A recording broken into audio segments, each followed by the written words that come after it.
Pour moi, la position de la Suisse reste très importante aussi à l'avenir. On n'est plus dans un monde bipolaire, on est dans un monde multipolaire, complexe, avec passablement de conflits. Donc je crois que le rôle de la Suisse, dépositaire des conventions de Genève, siège créateur de la Croix-Rouge, et puis aussi pays neutre et souverain, pour les bons offices, la Suisse doit jouer encore aussi à l'avenir un rôle très très important. Et je suis persuadé qu'elle peut le faire, même dans ce nouveau monde, qu'elle doit être aussi un peu plus sûre d'elle. Il y a eu passablement d'attaques aussi de l'étranger sur la Suisse ces dernières années. Et je pense que cette Suisse doit retrouver un peu de confiance et de sûreté pour défendre son rôle au niveau international. Pour nous, la 5e Suisse est une partie intégrante de la Suisse. Ils sont suisses comme nous, ils vivent certes à l'étranger.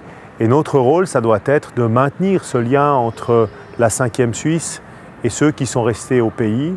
Et je crois que, par exemple, à l'instar de notre collègue Filippo Lombardi, il y a eu plusieurs interventions pour maintenir et pour renforcer ces liens entre la 5e Suisse et la Suisse.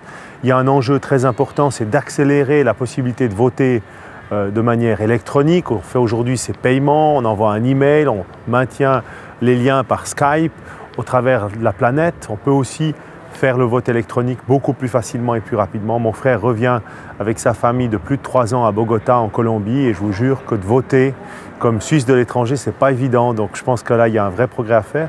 Et puis dans le sillage de la crise financière, on sait tous les problèmes qu'ont les Suisses de maintenir une relation bancaire avec la Suisse. C'est aussi un des enjeux pour lesquels on doit se battre.